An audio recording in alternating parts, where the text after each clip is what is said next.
Hi കൂട്ടുകാരെ, പുതിയൊരു വീഡിയോയിലേക്ക് എല്ലാവർക്കും സ്വാഗതം. അങ്ങനെ പണത്തിന്റെ അത്യാഗ്രഹം കൊണ്ട് തന്നെ അമ്പിളി പലതും മറന്നു പോവാണ് കേട്ടോ. അങ്ങനെ അമ്പിളി സുശീലയെ വിളിച്ച് അകത്തിരുത്തി ചായ കൊടുത്തിരിക്കുകയാണ്.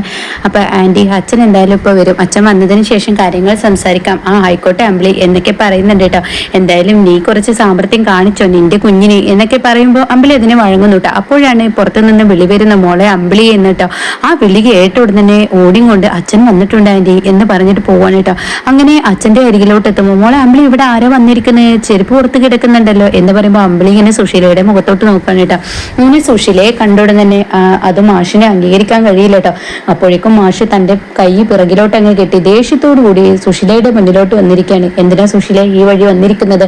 അത് കേട്ട് സുശീല പറയാണ്, അതെ ഞാനൊരു നല്ല കാര്യം പറയാനാണ്, ഞാൻ എന്റെ മകന്റെ കാര്യം പറയാനാണ്. എന്താ നിന്റെ മകന്റെ കാര്യം ഇത്ര വല്ലാതെ ഇവിടെ പറയാനുള്ളത്?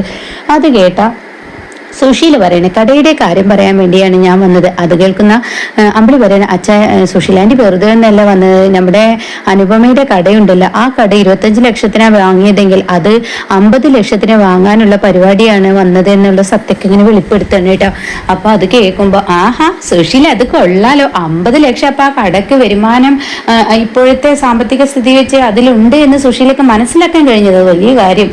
അത് കേൾക്കുന്ന സുശീലക്ക് ഇഷ്ടമാവുക കേട്ടോ. എന്തായാലും സുശീല ആളെ അടിപൊളിയാണ്, 50 ലക്ഷത്തിനൊക്കെ ആ വില വരുന്ന കടയാണെന്ന് മനസ്സിലാക്കാൻ കഴിഞ്ഞ് നന്ദി എന്ന് പറയട്ടെ. ഇത് കേൾക്കുന്ന ആ മാഷെ 50 ലക്ഷം ഞാൻ തരാൻ തയ്യാറാണ്, 25 ലക്ഷമാണല്ലോ അന്ന് വാങ്ങിയത്, ഇന്ന് 50 ലക്ഷത്തിന് ഞാനത് തരാമെന്ന് പറയുമ്പോൾ അമ്പിളിയുടെ മുഖത്ത് വലിയ ആർത്തിയാണ് കേട്ടോ. ആ സമയം മാഷ് പറയണേ, എന്നാ സുശീല ഒരു കാര്യം ചിന്തിച്ചോ, നിനക്കും നിന്റെ മകനിക്കും ഒരിക്കലും ഞങ്ങൾ അത് വിട്ടുതരില്ല. കാരണം ചില സാധനങ്ങൾ ചില കാര്യങ്ങളൊക്കെ പൈസ കൊടുത്താൽ പോലും വാങ്ങാൻ പറ്റാത്ത ചില സംഭവങ്ങളുണ്ട്, അതാണത്. അതുകൊണ്ട് ഞാൻ അത് വിട്ടുതരില്ല. നീ നിന്റെ മകനും സച്ചിയുടെ കടയിൽ പണിയെടുത്തിരിക്കുമ്പോൾ എൻ്റെ മകളെ കല്യാണം കഴിച്ച ദാസ് അവൾക്ക് വേണ്ടി ഇട്ടുകൊടുത്ത കടയാണ്, എന്നിട്ട് ആ കട നിന്റെ മകന് കൊടുത്തതാണ്. ആ മാഷ അതൊക്കെ നന്നായി അറിയാം, കാരണം ആ ഒരു വരുമാനം കൊണ്ടാണ് ഞങ്ങൾ ഇന്നും ഇന്നലെയൊക്കെ ജീവിച്ചു പോകുന്നത്. അപ്പൊ സുശീലക്ക് ഇഷ്ടപ്പെട്ടത് വിട്ടുകളയാതിരിക്കാനും സുശീലക്ക് ഇഷ്ടമില്ലാത്ത കണ്ണിലെ കരടെ കുത്തിപ്പൊട്ടിച്ച് കളയാനും സുശീലക്ക് അറിയാലേ ഇതെന്റെ മകന് പ്രിയപ്പെട്ടതാണ്, ഇത് നിന്റെ മകന് പ്രിയപ്പെട്ടതല്ല, അതിന്റെ മൂല്യം നീ മനസ്സിലാക്കിയത് കൊണ്ടാണ് എന്റെ മുന്നിൽ കെഞ്ചാൻ വന്നിരിക്കുന്നത്. എന്നാ സുശീലെ, നീ ഒരു കാര്യം ഓർത്തോ, നിനക്കും നിന്റെ മകനും ആ കട ഒരിക്കലും ഞങ്ങൾ വിട്ടുതരില്ല, അത് ഞങ്ങളുടെ തീരുമാനമാണ് സുശീലെ, മര്യാദക്ക് ഇവരോട് ഇറങ്ങിപ്പോവാൻ പറയാം അമ്പിളി എന്ന് പറയുമ്പോൾ മാഷിന്റെ ശബ്ദം ഉയരുമ്പോൾ ആന്റി നമുക്ക് പിന്നെ സംസാരിക്കാം, ആന്റി വാ എന്നൊക്കെ പറഞ്ഞിട്ട് വിളിച്ചു കൊണ്ടുപോവാണ് കേട്ടോ. അപ്പൊ അതിനിടയ്ക്ക് പറയുന്നുണ്ട്, ഇത്രയും നേരം മാഷ് വരുന്നത് നേരം അമ്പിളി ചായ തന്നതുകൊണ്ട് നേരം അങ്ങ് പോയി എന്നൊക്കെ പറയുന്നുണ്ട് കേട്ടോ. കാരണം അമ്പിളിയുടെ സൽക്കാരം അങ്ങനെയാണ്. അങ്ങനെ അമ്പിളി പുറത്തു പോകുമ്പോൾ അമ്പിളി പറയണേ, സുശീല ഇപ്പൊ ക്ഷമിച്ചേക്ക്, കുറച്ച് കഴിയുമ്പോഴേക്കും അച്ഛന്റെ സ്വഭാവം മാറും, ഞാൻ പറഞ്ഞില്ല അച്ഛന്റെ മൂഡ് എങ്ങനെയായിരിക്കും എന്ന് പറയാൻ പറ്റത്തില്ല എന്ന്. അതുപോലെയാണ് ഇപ്പൊ സംഭവിച്ചത്, ആന്റിക്ക് ഞാൻ വിളിക്കാൻ എന്നൊക്കെ പറയുമ്പോൾ നീ നിന്റെ അച്ഛനൊന്നും വിളിക്കുക, എന്തിനാ ആന്റി നീ നിന്റെ അച്ഛനെ വിളിക്കാനാണ് പറഞ്ഞത്. അങ്ങനെ അമ്പിളി ചെന്നിട്ട് അച്ഛാ സുശീല ആന്റി വീണ്ടും വിളിക്കുന്നുണ്ട്, എന്താ സുശീല നിന്നോട് ഇറങ്ങി പോവാൻ പറഞ്ഞ പിന്നെ നിനക്ക് ഇവിടെ നിൽക്കേണ്ട ആവശ്യം എന്താ എന്ന് മാഷ് ചോദിക്കുമ്പോൾ, അതെ ചില കാര്യങ്ങൾ നിങ്ങളെ ഒന്ന് ഓർമ്മപ്പെടുത്താനാണ്. എന്തായാലും ചെറിയ മകൾ ഒരുത്തന്റെ കൂടെ ഒളിച്ചോടി പോയിട്ടും നിങ്ങളുടെ നഗലിപ്പിന് യാതൊരു കുറവുമില്ലല്ലോ. അത് കേൾക്കുന്ന മാഷി, എന്താ സുശീല നീ പറഞ്ഞത്, നീ വായിൽ തോന്നിയ അപവാദം ഇവിടെ വന്ന് പറഞ്ഞു കഴിഞ്ഞാൽ അത് കേട്ടു നിൽക്കാൻ നീ അനന്തമാഷിന് കഴിയില്ല എന്ന് പറഞ്ഞ ഉടനെ തന്നെ എനിക്ക് അങ്ങനെ വായി തോന്നിയത് വിളിച്ചു പറയണ്ട. എന്തായാലും നിങ്ങൾക്കിപ്പോ 50 ലക്ഷം ആ കടക്ക് ഞാൻ വില തന്നിട്ടും നിങ്ങൾക്കിപ്പോ ഇത് വേണ്ടെന്ന് പറയുന്നുണ്ടെങ്കിൽ അതിനൊരു സത്യമുണ്ട്. പണത്തിന് ഇനി നിങ്ങൾക്ക് ആവശ്യമില്ലെന്നല്ലേ നിങ്ങൾ ആ പറഞ്ഞതിന്റെ അർത്ഥം? കാരണം ചെറിയ മകൾ ഒരുത്തന്റെ കൂടെ ഒളിച്ചോടി പോയല്ലോ, പിന്നെ ഇനിയിപ്പോ അവളെ കെട്ടിക്കാൻ പണം ഉണ്ടാക്കേണ്ട ആവശ്യമില്ലല്ലോ, അതുകൊണ്ടല്ലേ സുശീലയുടെ പണം ആവശ്യമില്ലാത്ത. ദേ സുശീല എന്റെ മക്കളെ കുറിച്ച് അപവാദം പറഞ്ഞ ഇനി ഞാൻ കേട്ടു നിൽക്കില്ല. എന്തിനാ മാഷെ എനിക്ക് അപവാദം പറയേണ്ട ആവശ്യം? സുശീല നീ നാക്ക് പുഴുത്തു പോകുക, എന്റെ നാക്ക് അങ്ങ് പുഴുത്തു പോവാണെങ്കിൽ പോട്ടെ. സുശീല നിന്റെ വിഭ്രാന്തി കൊണ്ട് ഓരോന്നും പറയരുത്, എനിക്കങ്ങനെ വിഭ്രാന്തിയും അങ്ങനെ ഇങ്ങനെ കേടുകളൊന്നുമില്ല, അതൊക്കെ ഉള്ളത് നിങ്ങൾക്ക് തന്നെയാണ്. എന്തായാലും നിങ്ങൾ അതുകൊണ്ട് പണം വാങ്ങാത്ത നിങ്ങളുടെ ചെറിയ മകളുണ്ടല്ലോ, പണ്ട് ആ പീഡിപ്പിച്ച കേസിലെ ആ പയ്യനുണ്ടല്ലോ, അവന്റെ കൂടെ ഇന്നലെ രാത്രി ഒളിച്ചോടി പോയിരിക്കുന്നു. രഘു ഇവളെന്താ ഈ പറയുന്ന, ഇവളെ നീ ഇവിടെ നിന്ന് ഇറക്കി വിടുന്നുണ്ടോ എന്ന് രഘുവിനോട് പറയുമ്പോൾ രഘു അമ്പിളിയൊക്കെ ആകെ പേടിച്ചു വരച്ച് ബാക്കിലോട്ട് പോവാട്ടാ. അപ്പോഴേക്കും മാഷി വീണ്ടും ഒച്ചയോർത്താണ്, രഘു നിന്നോടാ പറഞ്ഞത് ഇവളെ ഇറക്കി വിടാൻ, ഈ സ്ത്രീയെ എവിടെ നിന്ന് ഇറക്കി വിടും. മാഷി ആരും ഇറക്കി വിടില്ല, കാരണം എന്താണെന്നറിയാം, അവരെല്ലാവരും അറിഞ്ഞ കാര്യമാണ്, ഈ വീട്ടിൽ നിങ്ങൾ മാത്രം നിങ്ങളുടെ മകളെ ഇറങ്ങിപ്പോയത് പോയത് അറിയാത്തതുള്ളൂ, എല്ലാവരും അറിഞ്ഞിട്ടുണ്ട്. ചുളിവില് കിട്ടിയ കേസല്ലേ, അതുകൊണ്ട് തന്നെ മകളെ ആരുടെയെങ്കിലും തലയിൽ കെട്ടിവെച്ചാൽ ഒന്നും കൊടുക്കണ്ട എന്നുള്ളത് കൊണ്ടല്ലേ. അത് കേൾക്കുന്ന മാഷ് മര്യാദക്ക് ഇറങ്ങിപ്പോവാനാണ് പറഞ്ഞത്. എന്റെ മക്കളെ കുറിച്ച് അപവാദം പറഞ്ഞാൽ ഞാൻ കേട്ട് നിൽക്കില്ല എന്ന് പറഞ്ഞിട്ടോ. പിന്നീട് മാഷ് തളരുകയൊന്നുമല്ല ചെയ്യുന്നത്. മാഷ് വളരെ എനർജി ആവാണ്, മാഷിന് വളരെ ദേഷ്യവും വാശിയൊക്കെ കയറാണ്. മാഷ് ഒരു പൊട്ടിത്തെറിച്ചും കൊണ്ട് രഘുവിന്റെ മുന്നിലോട്ട് അമ്പിളിയുടെ മുന്നിലോട്ട് കൊണ്ടുവരികയാണ്. എടാ രഘു എന്ന് പറഞ്ഞ് രഘുവിനെ ഒച്ചയെടുക്കാണ്. തന്റെ സ്വന്തം മകനായിട്ടാണ് രഘുവിനെ കണ്ടിരിക്കുന്നത്. അങ്ങനെ രഘുവിനോട് പറയണം, എടാ എന്റെ മക്കളെ നിന്റെ കൈക്കുള്ളിൽ ഞാൻ വെച്ച് തന്നത് അവരെ സേഫോട് കൂടി നീ വളർത്തുമെന്നുള്ള ആ ഒരു വിശ്വാസത്തോട് കൂടിയിട്ടാണ്. എന്നിട്ട് നീ ഇപ്പൊ എന്താ കാണിച്ചത്? ഇവര് പറയുന്നത് സത്യമാണ്, ഈ സ്ത്രീ പറഞ്ഞത് സത്യമാണ്. ആ വൃത്തികെട്ട സ്ത്രീയുടെ നാക്കുകൊണ്ട് എന്തൊക്കെ ഇവിടെ കിടന്ന് പുലമ്പിയത്, അതൊക്കെ സത്യമാണോ എന്ന് ചോദിക്കുമ്പോൾ ഉടൻ തന്നെ രഘു പറയാണ്, അമ്മവ സത്യമാണ്.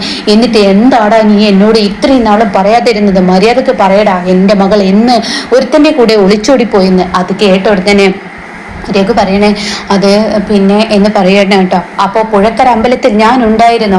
ആ സുശീല പറഞ്ഞത് നേരാണ്. അപ്പൊ സുശീല അത് പറയുന്നുണ്ട് കേട്ടോ.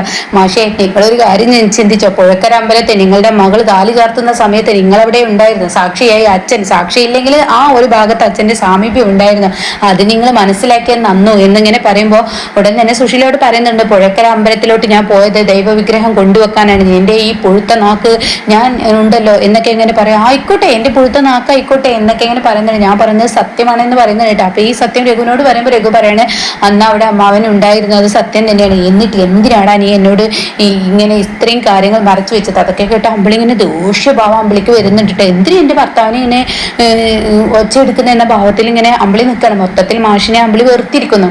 അപ്പൊ ഉടനെ തന്നെ ഇങ്ങനെ മാഷ് പറയുന്നുണ്ട്, നിന്റെ കൈകളിൽ എന്റെ മക്കളെ തന്നിട്ട് നീ എന്താ നീ കാണിച്ചത്? എന്റെ മകളെ ഒരുത്തന്റെ കൂടെ ഒളിച്ചോടിയിട്ട് നീ ഇവിടെയും വന്ന് കിടന്നുറങ്ങുകയായിരുന്നു എന്നൊക്കെ പറഞ്ഞ് ഒച്ചയെടുക്കും. അമ്പിളിയുടെ സ്വഭാവം മാറി വരികയാണ് കേട്ടോ. അപ്പോഴേക്കും മാഷ് വീണ്ടും ചോദിക്കണം, എന്താടാ ഞാൻ എന്നോട് പറഞ്ഞത് കേട്ടില്ലേ? നീ ഇനി സത്യം മാത്രമേ എന്നോട് പറയാൻ പാടുള്ളൂ, നുണ പറയരുത്, സത്യം പറയടാ എന്ന് പറയുമ്പോൾ ഉടൻ തന്നെ രഘു പറയാണ്, വിഷുവിന്റെ പിറ്റേ ദിവസം അവൾ ഇവിടുന്ന് പോയ അന്ന് തന്നെ അവളെ ഒളിച്ചോടിയിട്ടുണ്ട്. എന്നിട്ട് എത്രയും ദിവസമായി എന്റെ കുഞ്ഞു മറ്റൊരുത്തന്റെ കൂടെ ഒളിച്ചോടിയിട്ടും എന്നോട് പറയാതിരുന്നത്. മക്കളായാൽ അങ്ങനെ പല അസഭ്യങ്ങളും കാണിക്കും, പക്ഷെ മാതാപിതാക്കൾ ആ തെറ്റ് തിരുത്തി കൊടുക്കുകയാണ് ചെയ്തത്. നല്ലത് ചീത്തതെന്ന് ഇപ്പോൾ പ്രായത്തിൽ തിരിച്ചറിയാൻ കഴിയില്ല. ആ ഒരു തിരിച്ചറിവുണ്ടാവണം. അവനെ പോലെ നെറികെട്ടവന്റെ കൂടെ എന്റെ മകൾ ഒരിക്കലും ജീവിക്കാൻ പാടില്ല, അത് ചെയ്യാൻ പാടില്ല. അവൻ നെറികെട്ടവനാണ്, അവൻ വൃത്തികെട്ടവനാണ്. അവന്റെ കയ്യിൽ എന്റെ കുഞ്ഞിനെ കിട്ടിക്കഴിഞ്ഞാൽ അത് പ്രശ്നമാവും എന്നൊക്കെ ഇങ്ങനെ മാഷ് പറയുമ്പോൾ ഉടൻ തന്നെ, നീ എന്തിനാടാ ഇവിടെ വന്ന് കിടന്നുറങ്ങിയത്? എന്നിട്ട് നീ എന്റെ മക്കളെ തിരഞ്ഞു കണ്ടുപിടിക്കാതെയും കണ്ടിട്ട്. അപ്പോൾ തന്നെ എനിക്ക് പറയുന്നുണ്ട്, ഞാൻ തിരഞ്ഞു, പക്ഷേ ഇന്നിപ്പോ ഇവിടെ നിന്ന് മഞ്ചാടിക്ക് സുഖമില്ല എന്ന് പറഞ്ഞിട്ട് ഇവിടെ നിന്ന് കൊണ്ടുപോകാനാണ് അമ്മാവ ഞാൻ ഇങ്ങോട്ടേക്ക് വന്നത്.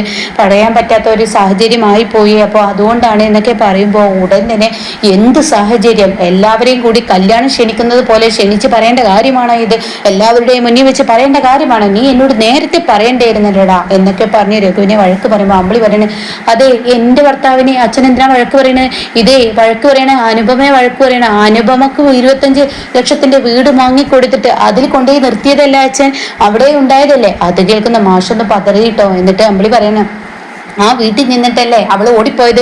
അപ്പൊ അനുപമയല്ലേ വഴക്ക് പറയേണ്ടത്? എന്റെ ഭർത്താവ് എന്ത് പഴിച്ചു? ഇവിടെ നിന്ന് നല്ല ഭദ്രതയോട് കൂടി തന്നെ അവിടെ ഉണ്ടാക്കി വിട്ടത്. എന്നിട്ട് അവിടെ നിന്ന് ഒളിച്ചോടി പോയവരെ അങ്ങ് വഴക്ക് പറയാതെ എന്റെ ഭർത്താവിന്റെ നേർക്ക് അച്ഛൻ എന്തിനാ എടുക്കുന്നതെന്ന് പറയുമ്പോൾ, മോളെ അമ്പിളി, എനിക്ക് തെറ്റുപറ്റി, എന്തൊക്കെ വായിൽ തോന്നിയത് ഞാൻ വിളിച്ചു പറഞ്ഞു. എന്റെ മകളാണ്, ശരിയാണ്, അത് ഞാൻ തെറ്റുപറ്റിപ്പോയി. രഘുവിനെ മകളെന്ന് ഞാൻ പറയാൻ പാടില്ലായിരുന്നു, മക്കളെന്ന് പറയാൻ പാടില്ല, തെറ്റുപറ്റി. അതുകൊണ്ട് രഘു നീ വരുന്നുണ്ടോ? പെട്ടെന്ന് എന്റെ മകളെ എനിക്ക് കണ്ടെത്തണം, അതിന് വേണ്ട കാര്യങ്ങൾ എന്താണെങ്കിലും അത് നീക്കണം, ഇനി മുന്നോട്ട് നീങ്ങാൻ പറ്റില്ല എന്ന് പറയട്ടോ. അപ്പോഴേക്കും രഘു പറയണേ, അമ്മാവ ഞാൻ പെട്ടെന്ന് റെഡി ആവട്ടെ എന്നാ സാവിത്രിയോട് വിളിച്ചിട്ട് നീ ലക്ഷ്മി മോളെ സാവിത്രിയുടെ കൈകളിൽ ആക്കി കൊടുക്കുക. ശരി, ഞാൻ ആക്കി കൊടുക്കാം, എന്നാൽ നമുക്ക് എല്ലാവർക്കും ഇവിടെ നിന്ന് പോകാനുള്ള തീരുമാനമല്ലേ, നമുക്ക് പോവാം എന്ന് പറയണേട്ടോ.